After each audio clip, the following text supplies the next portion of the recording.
Today we're going to finish off this subject on food intolerances. We're going to go over the foods you really want to avoid. This is a really important one. You're going to learn the history of what really corrupted our food industry, the key foods you want to avoid, and why. So keep your ears tuned to this one. This one's really important. This is Your Health Reclaimed, where we expose the root causes of fuel, Lyme disease, and chronic illness so you can finally heal, help you to understand and heal the root causes of Lyme and chronic illness so you can reclaim your health and restore your life. I'm Dr. Brad Montagne, veteran functional medicine doctor. We are commonly able to help people who've been to multiple docs, oftentimes the best specialists in the world, that the specialists weren't able to help them at all. We're commonly able to give those people their life back. So we're the last doctor most people need, and you'll see why if you stick around.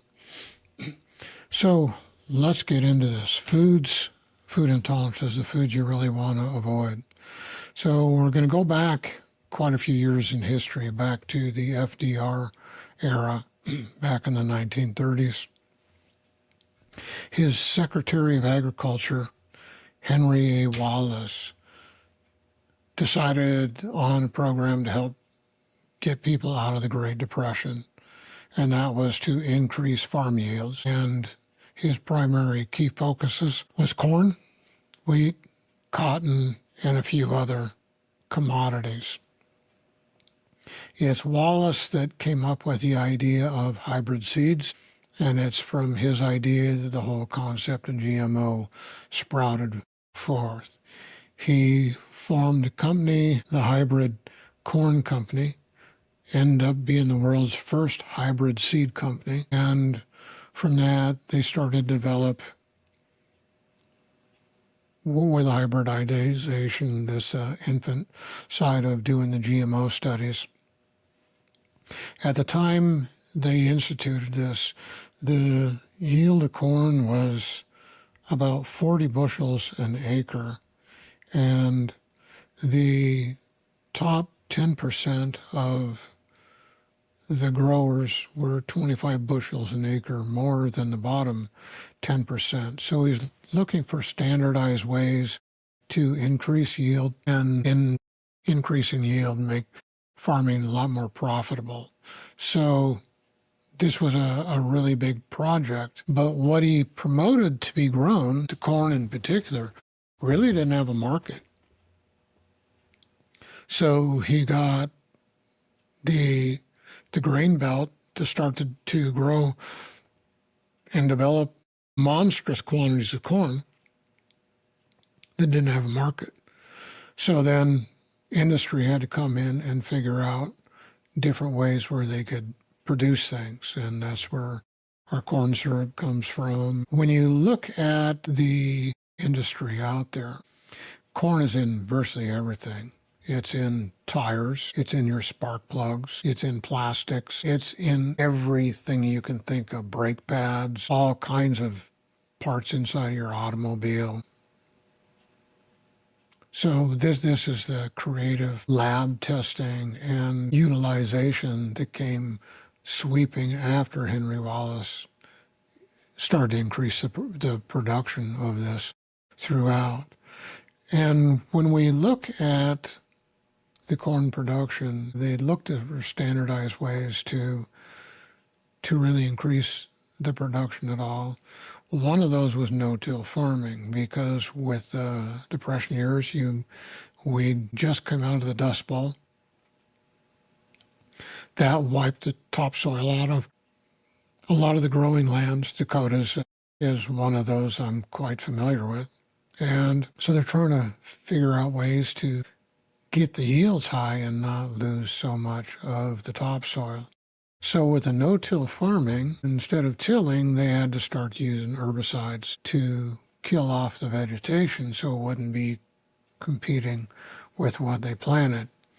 And with them doing that, they started to develop genetically modified. And most people think genetically modified is the real problem, but the real problem is the herbicides and pesticides the weak genetically modified plants need to protect them to allow them to grow, because they're not strong enough to fight off the normal disease processes, pest infestations, and things along that line. So we had this huge upsurgence of the use of herbicides and pesticides, along with the genetic modification, and it's always interested in me. One of the common genes they use for agriculture is a shrimp gene, one of the more allergenic of the seafoods that are out there, readily available. And in the animal products, they used Brazil nuts, one of the more allergenic of the vegetable sources of food out there.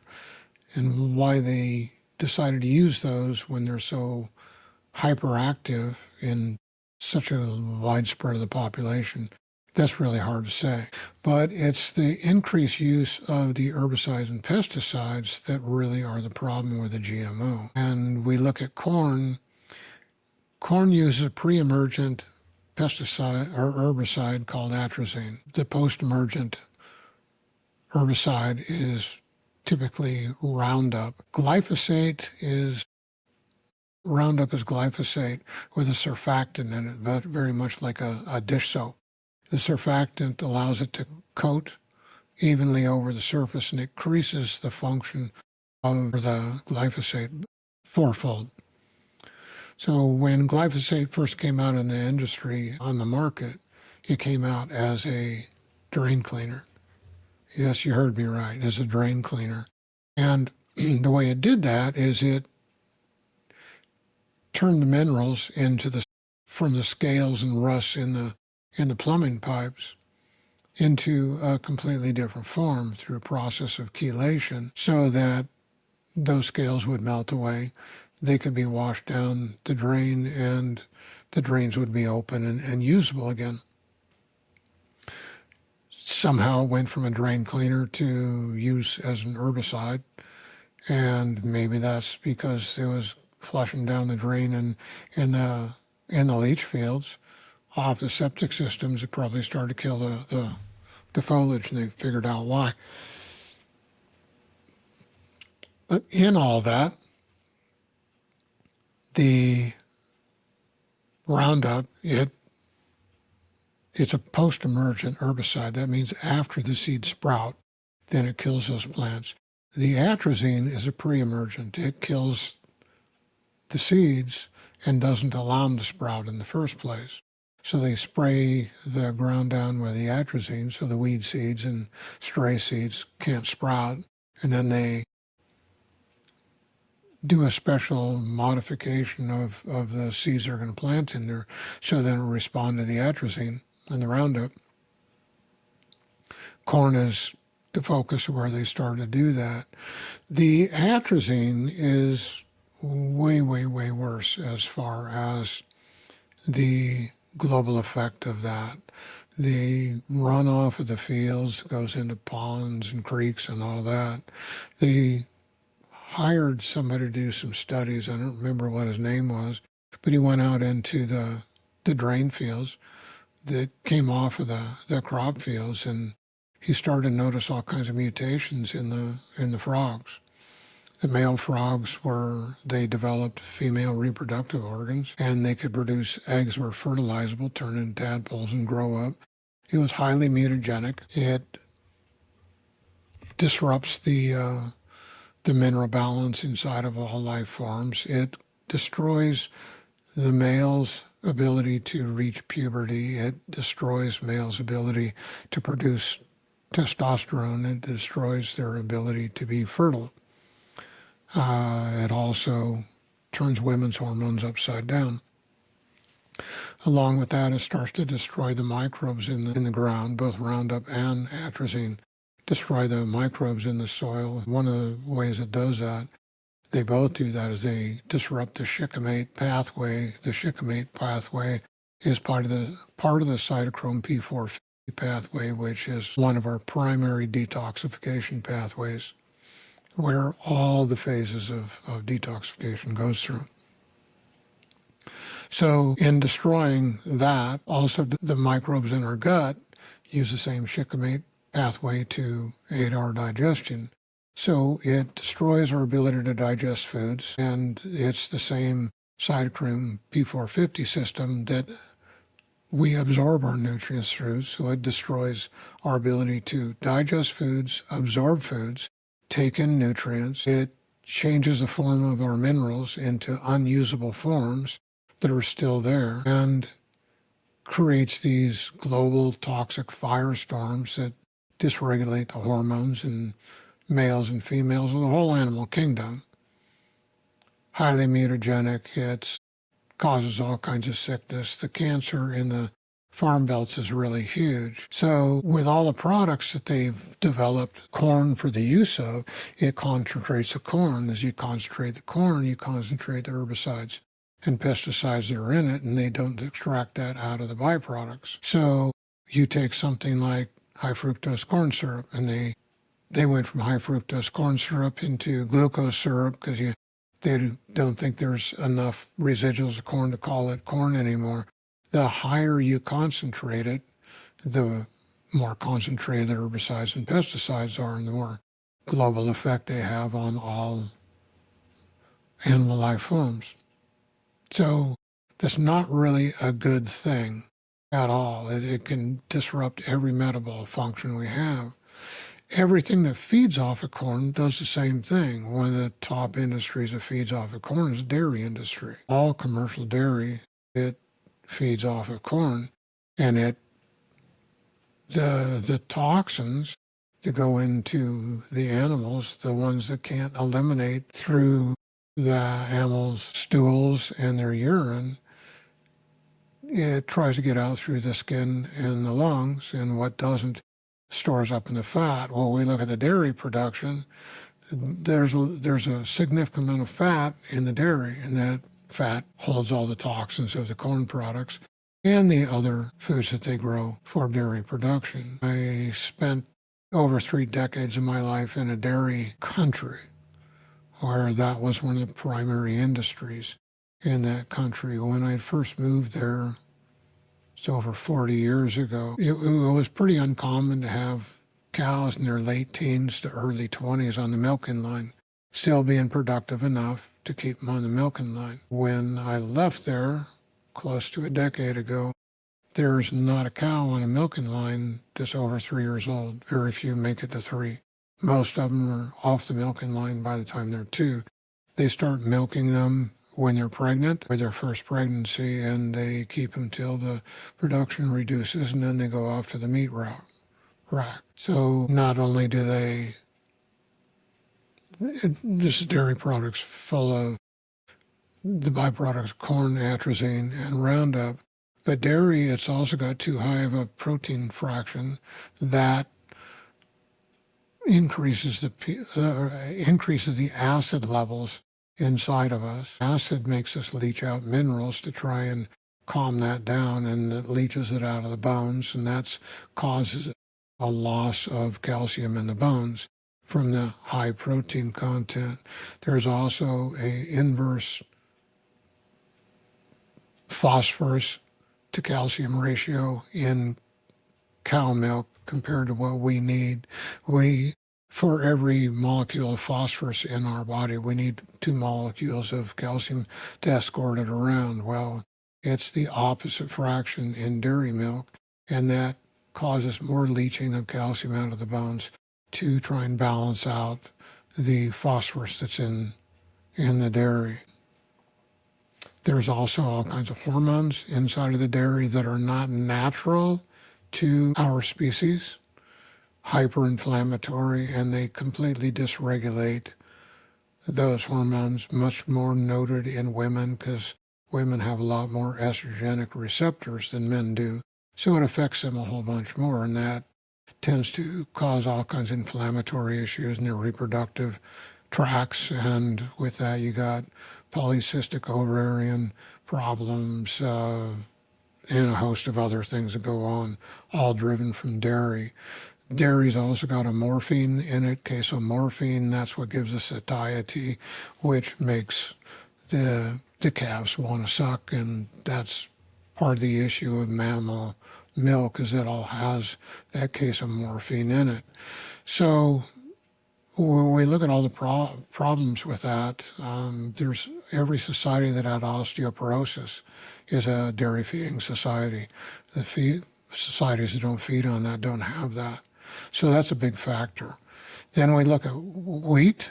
Wheat's the next one. The wheat, 95% of the hard wheat crop is sprayed with Roundup anywhere from 2 days to 3 weeks before harvest. They used to believe that increased yield. There's been a lot of studies to prove that's not the case, but farmers just have that ingrained into their habits, and they're going to continue to do that anyway. So we're getting a fresh spray of the herbicide Roundup just before harvest. There's no time for the plant to process that, to diminish that, and that makes our food supply completely toxic. So these are three of the key foods that do this, and eating these things, it causes inflammatory issues in the gut. All inflammatory issues in the gut cause the gut lining to atrophy. That lining in the gut increases the surface area of the gut 400 times, basically. That'll reduce down to just a few square feet instead of the size of a tennis court. And the absorption in that is very, very poor. It also wipes out the microbes that do the digestion inside of our guts. And then we can't digest properly with inflammatory issues in the gut. It makes it leak. When it leaks, it lets all kinds of toxins out of the body. Some of those toxins are super antigens. LPS, lipopolysaccharides, is one of those from the bacterial cell walls inside of in the gut escaping into the bloodstream. Those are super antigens that create all kinds of autoimmune responses throughout the body. So with the toxicity, that dysregulates every metabolic function that we have, dysregulates the hormones, and it impacts women much more than men, but creates these inflammatory hormone fires, which is a huge reason why our society has become obese like it is now, is these herbicides and pesticides messing up the gut, creating toxicity, dysregulating the hormones, and making people and our animals just put on a lot of fat. The people that eat the feedlot fed meats, fed mostly with corn. Some of that feed will be with wheat also, that all those toxins get stored in the fats in the meat. We eat the fat in the meat, and we get all these toxic hormones from those animals also. So this is just not a good scenario for health. It all just destroys health in a multitude of different ways, a multitude of different levels. That's one of the reasons why we always address food intolerances with everybody we work with. You can't get people with the kind of problems we have well without addressing everything. Food intolerances is always a part of that. So we have our own system of testing those. It's extremely accurate. The lab tests are only 2 to 3% accurate, and that's because they can only test for immune responses, and those immune responses they test for only account for 2 to 3% of the potential responses that food intolerances have. So some of the other responses are headaches. Those are neurovascular responses. We have changes in blood flow in different parts of the body. We decrease the blood flow inside the brain. We got all these different things going on as a result of the toxicity in a few groups of food that we have. So to recap this, corn, wheat, dairy are some of the worst, most toxic foods we have in our diet. They disrupt every metabolic function we have, disrupt all the hormones, make us put on fat, dysregulate our hormones, turn every metabolic function sideways. And that's not a healthy thing. And not only that, but it destroys our ability to digest and absorb our nutrients. So this is Dr. Brad at Your Health Reclaimed. Follow us on this. We're going to give you a bunch of pearls on how to really change your life. And give a like, share this with somebody else. We release these every Monday and Thursday. So we'll see you next time. Thanks. Bye.